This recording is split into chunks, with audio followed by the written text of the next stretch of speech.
All of us err in word and deed. At times, we need counsel and correction. How we react to discipline can either be positive or negative. We can take the counsel to heart with a right attitude and benefit ourselves, or as the Bible indicates, we can give out when corrected to our spiritual harm. Please find the Bible book of Jonah, chapter 1. You may recall that Jonah needed correction. Do you remember him as cowardly and hard-hearted, or do you sense that he was humble, courageous, and self-sacrificing? To help you visualize the scenes, some sound effects and extra dialogue have been added to the Bible passages. Follow along as we begin reading at Jonah chapter 1, verse 4.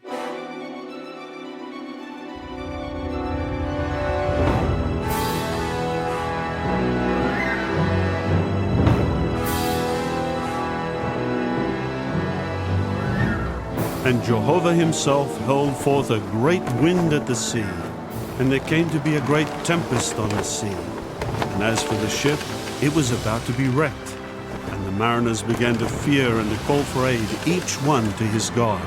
Oh, save us! Let us die! Please, may your anger turn back from us. And they kept hurling out the articles that were in the ship to the sea, in order to lighten it of them. But Jonah himself had gone down to the innermost parts of the decked vessel, and he proceeded to lie down and go fast asleep.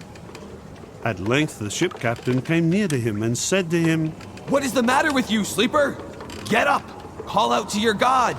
Perhaps the true God will show himself caring about us, and we shall not perish." And they began to say to one another, Come and let us cast lots. Yes, that we may know on whose account we have this calamity. We need to find out quickly. And they kept casting lots. And finally the lot fell upon Jonah.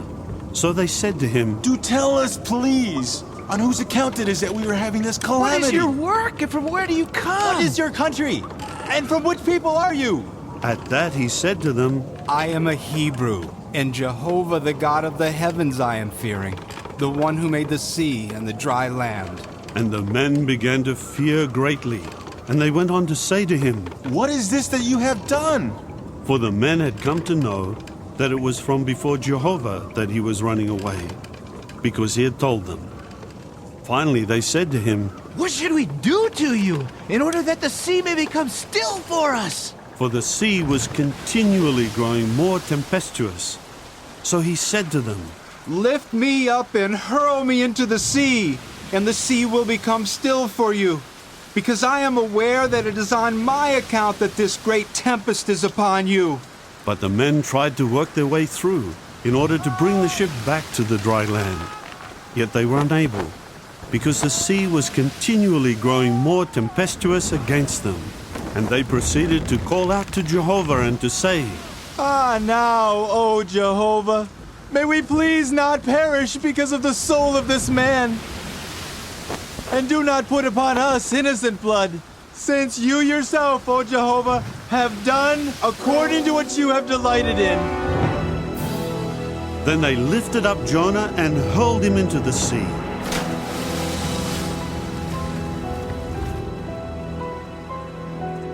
And the sea began to halt from its raging.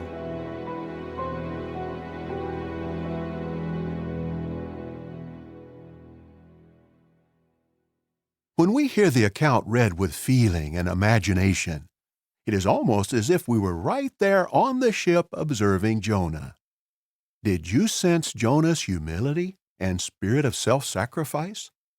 Though he initially ran away, once he realized that Jehovah was disciplining him, Jonah was open and honest with the mariners. He did not attempt to save face by hiding his error, and he was willing to sacrifice his own life to save the mariners. Declaring Jehovah's warning message today requires humility and a self-sacrificing spirit. It also takes courage, as is seen in the case of Jonah. After he was swallowed by a big fish and then had prayed to God, Jonah was deposited back on dry ground. What happened next carries a vital lesson for God's servants today. Follow along as we read from Jonah chapter 3, verse 1.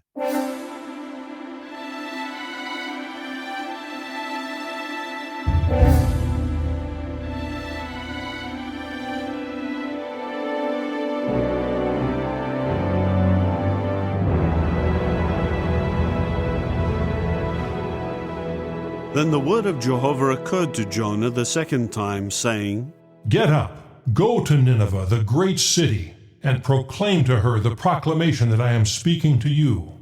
At that Jonah got up and went to Nineveh in accord with the word of Jehovah. Now Nineveh herself proved to be a city great to God, with a walking distance of 3 days. Finally Jonah started to enter into the city, the walking distance of 1 day, and he kept proclaiming and saying, Only 40 days more, and Nineveh will be overthrown.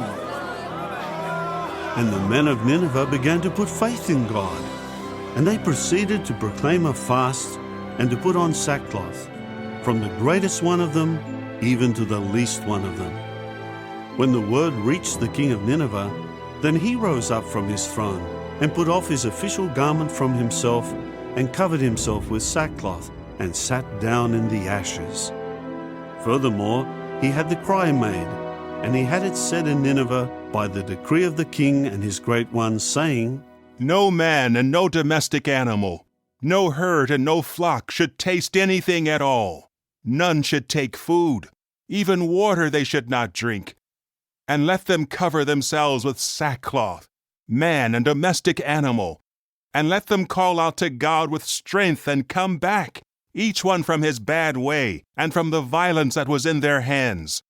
Who is there knowing whether the true God may turn back and actually feel regret and turn back from his burning anger, so that we may not perish? And the true God got to see their works, that they had turned back from their bad way. And so the true God felt regret over the calamity that he had spoken of causing to them, and he did not cause it.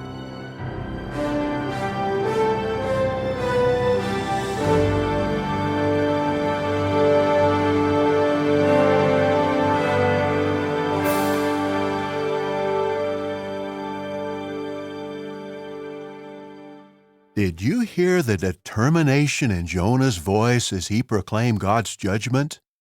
Considering the violent nature of the Ninevites, that took exceptional courage. But after being corrected by Jehovah, Jonah courageously fulfilled his assignment. We will be rewarded if we do likewise today. But how did Jonah react when the men of Nineveh repented? The account in Jonah chapter 4 provides a vital lesson about God's mercy.